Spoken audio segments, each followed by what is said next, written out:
तो दोस्तों आज हम आपके सामने लेके आए हैं ये कॉन्टैक्टर की कोयल। कॉन्टैक्टर जो हम यूज़ करते हैं ड्यूअल स्टार्टर के अंदर स्विचेस की सिस्टम के लिए। तो आज हम जो इस पे एक्सपेरिमेंट करने जा रहे हैं, एक तो हम आपको ये दिखाएं कि ये कैसे काम करता है। तो दोस्तों इस वीडियो में हम आपको दिखाएंगे 220 वोल्ट के इस कॉन्टैक्टर को 12 वोल्ट डीसी के ऊपर चला के। दोस्तों ये वो कोयल है जो कॉन्टैक्टर के अंदर होती है और इसके साथ होती है जो दो आयरन कोर, जिसको हमें बुक्स के अंदर दिखाया जाता है। दोस्तों ये हम आपको लाइव प्रैक्टिकल करके दिखाएंगे इसका। पहले हम इसको 220 वोल्ट एसी दे के दिखाएंगे कि ये कैसे काम करती है, फिर अपना एक्सपेरिमेंट करेंगे इसको 12 वोल्ट डीसी दे के। तो ये दो इसमें आयरन कोर होती हैं दोस्तों, आयरन सॉफ्ट कोर जिसको बोला जाता है। ये कैसे इसमें जुड़ती हैं, कैसे ऑपरेट की जाती है, ये हम आपको दिखाएंगे कैसे ये काम करती है। पहले हम इसको 220 एसी वोल्ट दे के आपको दिखाएंगे। तो दोस्तों ये हमने जो तारें दो इसको दे रखी हैं, ये हमने 220 वोल्ट पहले दे के देखेंगे। अब हम इसको ऑन करने वाले हैं। ऑन करते हैं। ये देखिए दोस्तों ये कैसे आपस में जुड़ जाते हैं। जब ये सप्लाई ऑन होती है मैग्नेट फील्ड इसमें पैदा होती है, मैग्नेट बनता है, तो ये आपस में जुड़ जाते हैं। ये दोनों आयरन कोर जो हैं ये मैग्नेट बन जाते हैं और ये आपस में चिपक जाते हैं। अब हम इसको अलग करने की कोशिश करते हैं। तो देखिए कितना पावरफुल मैग्नेट हमारा इलेक्ट्रिकल फील्ड ने पैदा किया है। इसको अलग करना बहुत मुश्किल होता है क्योंकि ये बहुत पावरफुल मैग्नेट हमारी बन जाती है जो स्विचिंग के लिए यूज़ की जाती है। इससे हमारे कॉन्टैक्ट जो होते हैं 3 फेज के वो जोड़े जाते हैं, जो 3 फेज सप्लाई को ऑन ऑफ करते हैं। आपको आवाज़ भी आप तक आ रही होगी इसकी। ये सिंगल है, मैग्नेट फील्ड पैदा हो रही है, पर इसको कहीं से सोर्स नहीं मिल रहा है पकड़ने का, तो ये कैसी आवाज़ें निकल रहा है। इसको पकड़ते ही ये पूरा इसकी आवाज़ जो है वो बंद हो जाती है। आप इसकी आवाज़ को सुन रहे होंगे कि कितनी पावरफुल ये हमारी मैग्नेट फील्ड पैदा करता है।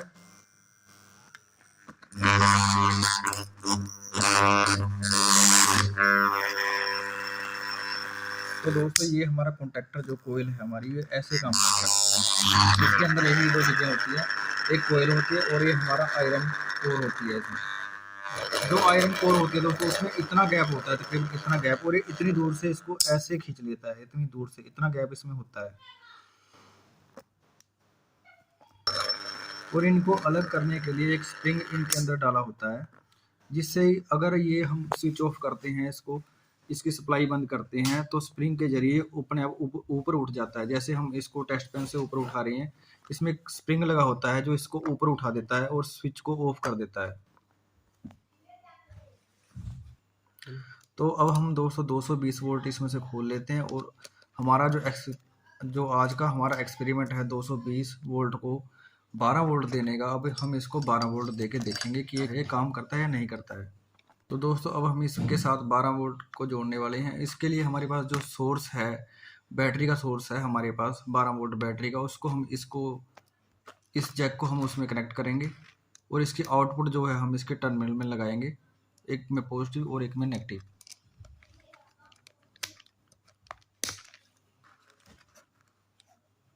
ये हमारा नेगेटिव हो गया और ये हमारा पॉजिटिव हो गया।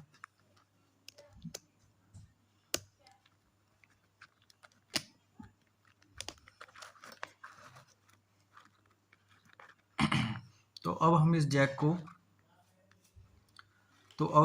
को हमारे डीसी सोर्स में जो 12 वोल्ट की हमारी ये बैटरी है, डीसी बैटरी, इसके साथ जोड़ेंगे। तो देखते हैं दोस्तों क्या होता है, ये काम करता है या नहीं करता है।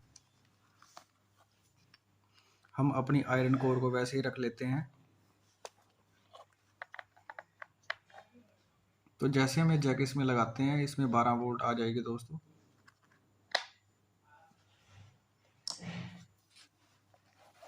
तो दोस्तों देखिए काम कर रही है।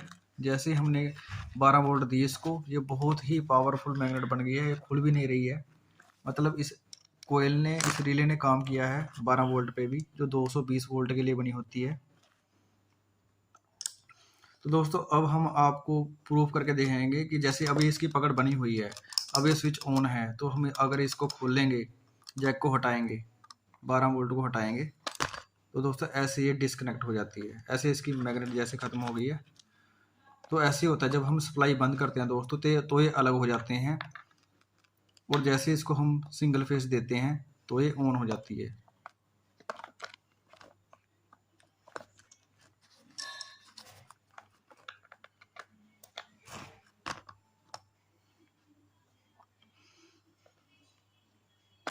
तो यानी कि दोस्तों ये हमारे 220 वोल्ट की जो कोयल है, ये 12 वोल्ट पे पूरा काम कर रही है।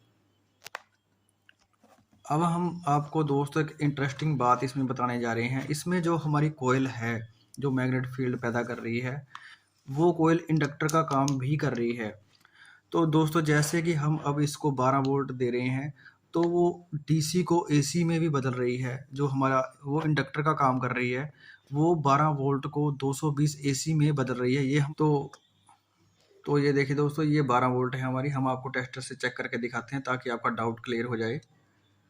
ये हमारी 12 वोल्ट है, इस पर टेस्टर नहीं जग रहा है। अब ये कोयल जो है इंडक्टर का काम करके इसको 220 वोल्ट में कन्वर्ट करेगी। दोस्तों ज़रा ध्यान से देखिएगा, क्योंकि थोड़ी देर के लिए होता है, कुछ सेकंड के लिए।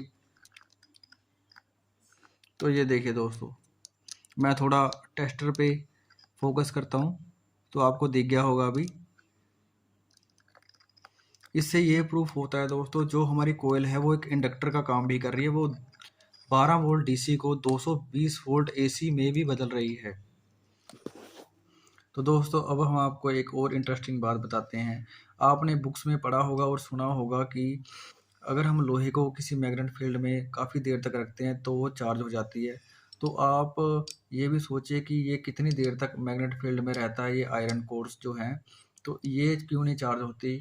देखिए अगर हम इससे छोटा सा नट भी उठा रहे हैं, छोटा सा स्क्रू भी उठा रहे हैं, तब ये इसको उठा नहीं रही है। तो ये चार्ज क्यों नहीं होती, इसमें मैग्नेट फील्ड क्यों नहीं रुकती है, ये चीज़ हम आपको बताने जा रहे हैं। तो पहले हम अपना ये टेस्टर को चार्ज करते हैं इससे, मैग्नेट फील्ड से। तो हमने इसकी सप्लाई ऑन कर दी। यहाँ से हम टेस्टर को मैग्नेट से रगड़ते हैं, थोड़ी देर तक इसको चार्ज करते हैं।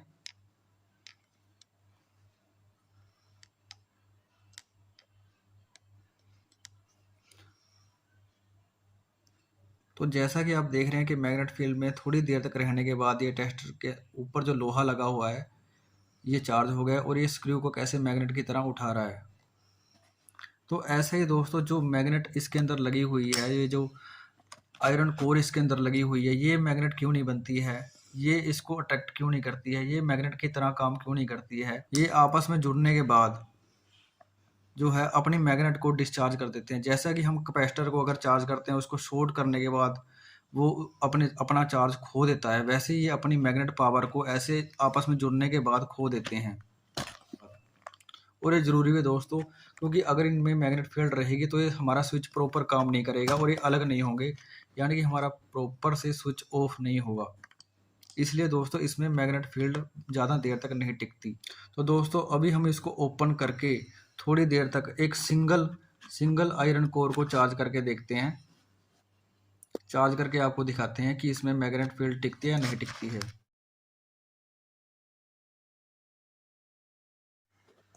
तो दोस्तों अगर हमने इसको सिंगल को चार्ज किया तो आप देख रहे हैं कि इसके साथ चिपक रहा है कैसे। तो दोस्तों अगर ये दोनों आपस में आयरन कोर मिल जाती हैं तो ये शॉर्ट हो जाती है, मैग्नेट फील्ड जो है वो शॉर्ट हो जाती है, कट जाती है। जैसे कोई भी इलेक्ट्रिसिटी आपस में शॉर्ट होकर वो ख़त्म हो जाती है, वैसे इसमें मैग्नेट फील्ड जो है वो आपस में शॉर्ट होकर ख़त्म हो जाती है और ये मैग्नेट फील्ड को स्टोर नहीं कर पाती।